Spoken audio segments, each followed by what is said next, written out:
that this helps to reduce fears. It is very good when we can trust people and can count on people with whom we can live without masks, right? You can cry.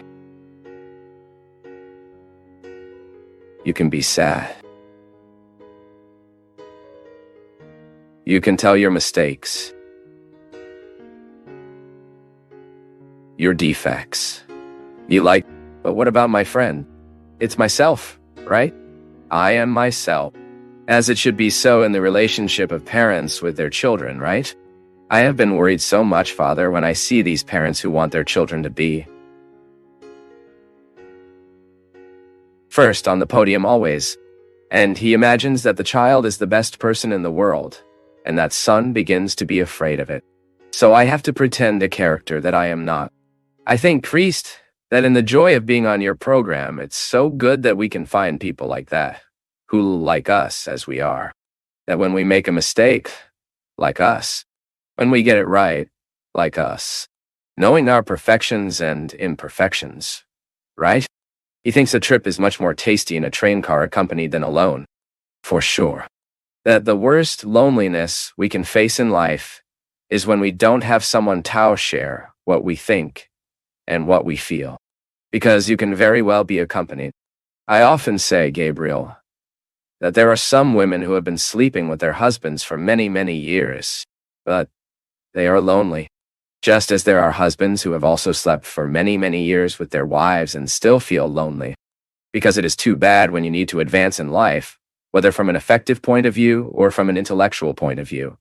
And we don't have someone who helps us do this breakthrough. When we realize that we did not evolve what we could evolve, because it was lacking influence for this evolution to happen. And sometimes I keep thinking that much of the origin of the fears is precisely in this ontological loneliness. Let's say, right? The loneliness of being. When I identify that in life I am alone, when I do not have someone to share my deepest feelings, when I do not have someone to share my bolder thoughts. Let's say, what is not yet organized enough to come out, and if you don't go through someone's sieve, it goes out in a wrong way. That's right. Thinking that you are talking this story of being able to trust the other and being authentic, and at the same time does not project our happiness in the other. Pierre Chardin, who is a contemporary existentialist. So, if I project my happiness in my son, it will be difficult for me to be happy. Not that I shouldn't love my son, make dreams for him and such. But when I project my realization in someone, it's that mother who didn't work out in some things in life and dreams that her daughter has to be that way. That is, I saw in a television program the desperation of mothers so that the daughters were models, and the mother spoke like this. I always wanted to be a model. It didn't work. She will be.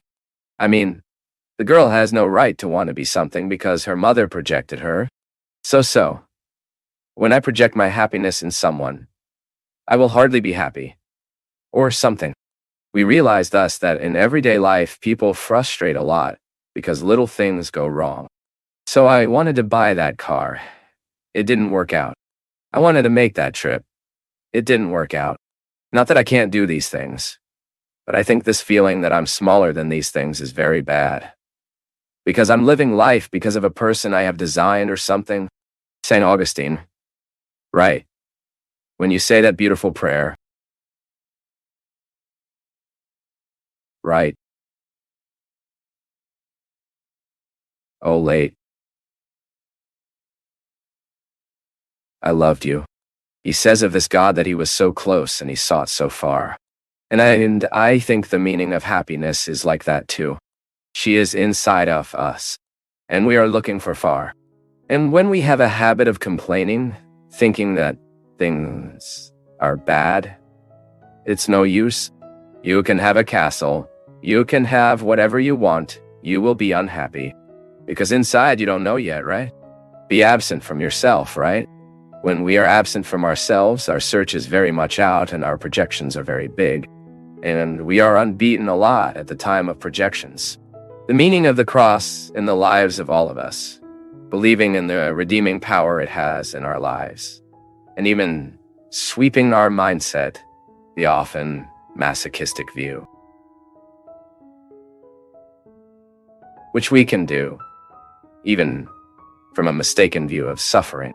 First, it is interesting to understand that the cross is a place of redemption, of purification. It is not a place to stay. It is a passage. The cross will always be an itinerary for us to achieve great results. I know that in our Christianity, we were very fixed on the cross. And it's even interesting, sometimes we identify some crosses without Christ. Just to remember that it was a place of the passage, but the place of the Christian. The final destination of every Christian is the empty tomb. It is the resurrection of Jesus who fills us with courage so that we can go through the process of the cross. It is so rewarding for us to identify the positive dimension of the cross. Me, for example, when I look back and remind lost sleep nights because of the studies, I did 2 colleges, a postgraduate, a master's degree. I devoted myself a lot of time to study, and it is not easy to study. As pleasurable as it is to know, there is always that portion of renunciation. I remember my master's degree. Classes started 1 in the afternoon. 1 hour that we can't even read a package insert, right? You study, you sitting, listening until 5 in the afternoon, my God in heaven. It was no joke. No, it was a cross. But what did I want with the master's degree? Just the title? No, I wanted to qualify my priest being. One day I understood and learned that the best way I have to live my priesthood is to seek its purest water, both in the spiritual dimension, also in the intellectual dimension. And I can offer those who pass through my life pure water. Studying for me was a cross experience, yes, of pleasure, but above all of the cross, because it made me have to be. The experience of studying made me have to be. At times I didn't want to be. Do you know what this means in your life? It is very likely that you have a much more demanding daily life than mine. I work a lot. I have an extremely dynamic life, and 70% of it is cross. Thank God I have the 30 of satisfaction. Traveling to me is not easy. Displacement for me is very painful. These comings and goings require me a lot. Withdraw me off my routine. They don't allow me to have a routine, in fact. This is a cross for me, but I know what God achieves in me and with me through this work. So it is a mission that I do with great joy. But the cross is the passage. It is not the definitive place. I do not live on the cross. I live cross experiences. My place is the resurrection. My place is the empty tomb. It is in the empty tomb that I do my experience of being who I am now. I am pure hope. All hope of the tomb is in me. The mother is the tender all day in her hand, the whole day connected in the new song, or she is seeing a talk. She is an exam. My mother faces her suffering very redeeming. I am a priest, I can't live like her. It's a goal of life for me, my mother. A Christianity that I may be able to reach 10, 15, 20, 30 years old. I don't know. The cross is the place of my protection. You know why? We will always be exposed when we will suffer. It is the moment of indigence. You enter the hospital and you see the indigents there. We are not even protected by the clothes we wear on a daily basis. Inside the hospital, we use a hospital costume to make it easier to read with us. This already demonstrates that we are indigent. You are not on your high heels. I'm not in my shoe. I don't have my shirt. You are not with yours. We do not wear the clothes that cover our indigence. On the contrary, we wear clothes that show our indigence. That moment, the moment of suffering, the moment of pain, the moment of struggle. Suffering is the indigence. And we are unprotected. When you cry before someone, you are unprotected. You your sensitivity. The other has you in your hands at that time. Now the cross, when I have this internalized brand inside me, which is the conviction, see? It's not the hanging cross. It's not. This is just a symbol that brings us to the cross that is configured in our mind. I know the meaning of Christianity, and so I have a cross in my chest, which is material, which can be taken. But the cross that identifies me is not the one that is out. It is the understanding I have already made of the cross, the meaning of suffering in human life, in the light of faith. It is the cross that I have internalized in my conviction. This is the one that protects me, because she doesn't leave me alone. I know God is with me, because the gospel shows me that. All the time, Jesus makes a point of being with those who suffer. He makes no point in being with the powerful, healthy. He makes a point of walking after those who need him, starting with friends. He just asked for one thing: honesty in the process. Be honest. Learn with me the meaning of being people. To deal with the indigence daily and to have the opportunity to, from this indigence, to experience what we have the most sublime. Because the cross, only sublime realities sprout us. Sometimes we take time to identify what was sublime. But time, when it removes dust from facts, events, we find out how sublime was the result of everything we need to face. My father, Fábio, since I came here for a while, I'm disappointed with some things. I have lost the desire to go to church. It is not a USA. And even to play the guitar I like so much. For me, everything seems to be forced. I've tried every night to pray, ask God to help me. But for me, everything is being very difficult. How can I solve this? And I try. And I want to have more faith. We all need to understand that faith is a gift we receive from God that needs to be renewed. Our adherence to Christ needs to be renewed every day. Often our spiritual discouragement happens when we forget that working for the kingdom is not the same as living the kingdom. Working for the kingdom is part, but before work it takes the experience of wanting this belonging. God cannot do absolutely nothing with our works before he does not have our hearts. Often our spiritual fading, it is overwork. What? When we work too much, I play mass, singing, I work, participate in the team. I risk thinking that this activism is already my participation. I risk thinking that all my experience of faith is reduced to these activities. But no, the experience of faith passes, first of all, by my personal prayer, by my experience of the Word. Now, when I do not have this intimate life with God and I just work for him, soon the meaning goes away. We get tired. We are disappointed. We start to think that people's defects are already enough reason to make us give up. That's why I always say the work we redo within the church is not to give anything else, nothing less than a mere excuse God has to mess with our history. Because when I'm working for him, I have to expose myself. I have to deal with others. And automatically, by exposing myself and having to deal with others, my defects and qualities come to light. This is the opportunity that I will have to improve what I am man.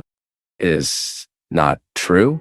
I cannot exhaust my experience of God at work that I do, because otherwise we will believe that being inside the church and doing it, and that may already be a source of salvation for us.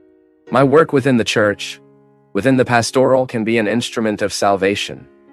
Depending on how we work, depending on how we deal with the mission God gives us, it can be a cause of condemnation, is a danger. I remember that just when I was a priest, about 8 years ago, I followed a case close to a gentleman who was enthusiastic, had a conversion, went to work inside the church, and a short time he was already coordinator of the community. And I began to accompany and identify that work began to awaken within him a series of things that belonged to the context of the old man. That man before conversion, pride, arrogance, began to treat the people who were with him badly. began to think that that authority he had inside the church conferred him up all. These nonsense that we sometimes think we are something, that we are too important. These nonsense that we do not take care of, grow inside our hearts. And the thing was advancing in a way. It was so destructive to him that at one point, he almost assaulted a person inside the sacristy, in a heated discussion that he wanted to be right in history. And I witnessed the scene. Then with all the freedom I had with him, I said, "Can I give you advice? Leave all the work you do. You were not ready to have authority, nor to work for the kingdom of God. You were still living your dating process with you. It should have lived more time, because if you are not truly in love with Jesus, no work of yours can do well. Human action, it can hurt. If she is not coated with God, she hurts. And that may seem strange. A priest telling a faithful that he should, for the good of his soul, leave the service in the church and participate again in the celebrations. Have the pleasure of entering the church just to pray. To commune with the community. To celebrate with the community. Because you are not ready for work. For us to work to God, our conversion has to be up to date, because otherwise, my people, our work becomes the place of our condemnation. You can see how many people, sometimes you know that there are 20, 30 years ahead of a pastoral, who are already totally emptied of mystical. Because they only work, they stop having love for what they do. I don't need to go far.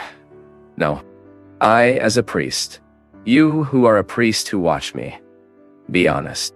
In many moments of your priestly life, if you do not take care, your ministry becomes one job. We risk becoming a worker from the kingdom. We perform. I'm going there. I introduced a mass. I celebrate that. I attend a confession. I attend a sick.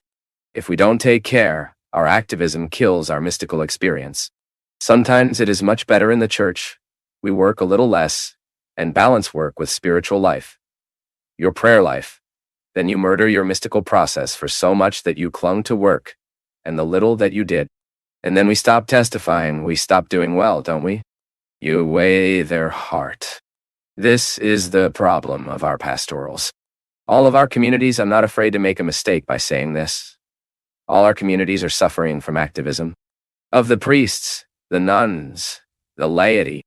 Therefore, we are giving God our work, but we are not giving God many times our hearts. If I do not allow God to live in me, I've seen in many places, thank God, slow down. But in other times, within charismatic renewal, the servants, who are those who use colorful collets to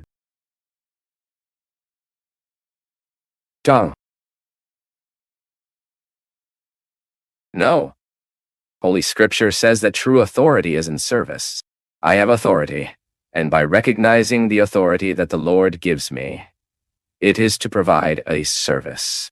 It only makes sense like that.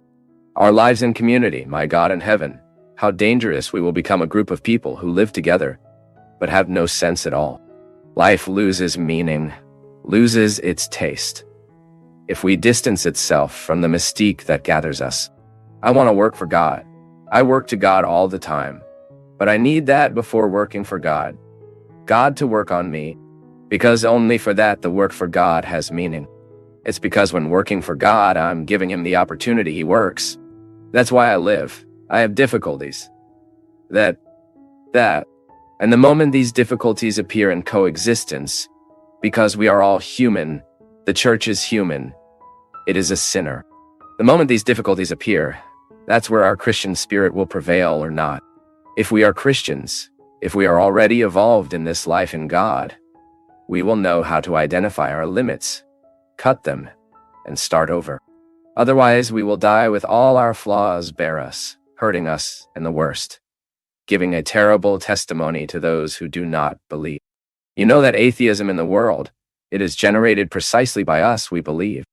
Because the moment he sees me, I say I believe in God. But the other sees me.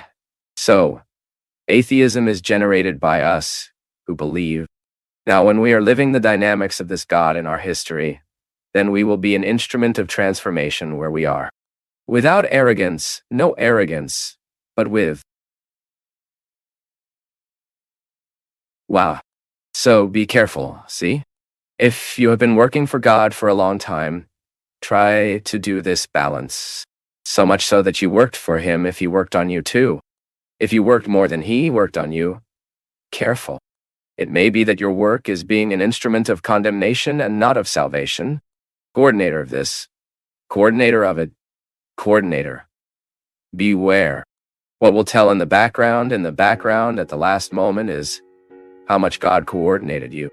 But that's how much he coordinated you. Because that's what will make a difference. Is not true? What will save us after everything is that. It's how much we loved. It's how much we were sympathetic. It's how true we were. It's how faithful we were. It's how kind, harmonious generator. We were so much generator of good things. This is what will be valid at the end. Or do you think God will be there? With his curriculum, was coordinator of the pastoral was coordinator of this, was coordinator of that. Papa, I do not believe. From the testimony Jesus gives us, we have no right to believe it, because the God that Jesus teaches us is not legalistic. He is fair and loving. He is fraternal. He is eternal. And you want to put all this in us. So my son, often discouragement comes. The discouragement of work is born.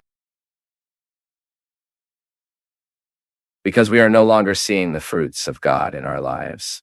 And there's no point in wanting the fruits to be in the backyard of each other if I don't promote the growth of this same fruit in the backyard of my house. But it's a fight, and I need to live this dynamic all the time. I need to be alert. I can't play, because otherwise I also risk forgetting all this, falling into activism. Thank you so much for the opportunity to get in your home, to enter your life, today to talk about such a special theme. So important these days. Everyone is afraid. Fear is part of human life. Because we identify it at the moment we know that we are limited. There is always an expression of fear where there is a limit. We learn this in practical life, not only in theory. In theory, we are writing things, we are reading about it. But it is in the flesh that we experience the strength of fear. You may have already experienced many times when you felt small in the face of life. In the face of events. When life seemed too big to fit inside your heart. And then you were afraid of the future. Tomorrow. You were afraid of people. You were afraid of yourself. You were afraid to face situations. You were afraid to cross borders. To go to other places.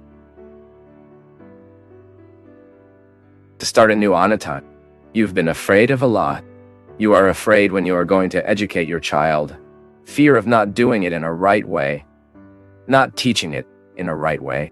You are afraid of height. You are afraid of practical things. We are all afraid. It is universal, and it is no problem to be afraid. There are some experts who say fear is part of our survival process. We survive in life because we are afraid. Because it also helps us be careful with things. But it can become the obstacle to our realization when they are bigger than us. When he begins to govern our lives, fear becomes a harmful situation. He will stop us from reaching many things because we were afraid to risk. We were afraid to go further. And that's what today we want to talk about today. And it is with great joy that today we want to address this special theme, so necessary these days, since we live in the time of fears. Perhaps it is a consequence of modern life, of these contemporary times, the fears that are proper to large cities, but also in the inner cities. The fear that affects us all and needs to be looked at so that to the right extent he can help us reach the places to which we truly need to fit in. By the way, Father, the Lord knows that the reciprocal is true, right? And I think this is one of the ways to diminish fears, and we have friends, right? It is so interesting that in this creation of the human being, God made us social animals. Nobody is happy alone. So it is these daily affections, this contact with the human being, this confidence in the human being, which is so beautiful, this reflection on friendship.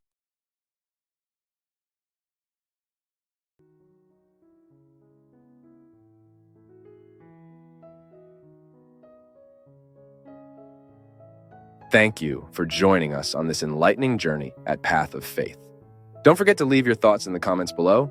Give us a thumbs up if you enjoyed the video, share it with your loved ones, and subscribe to our channel for more inspiring content like this.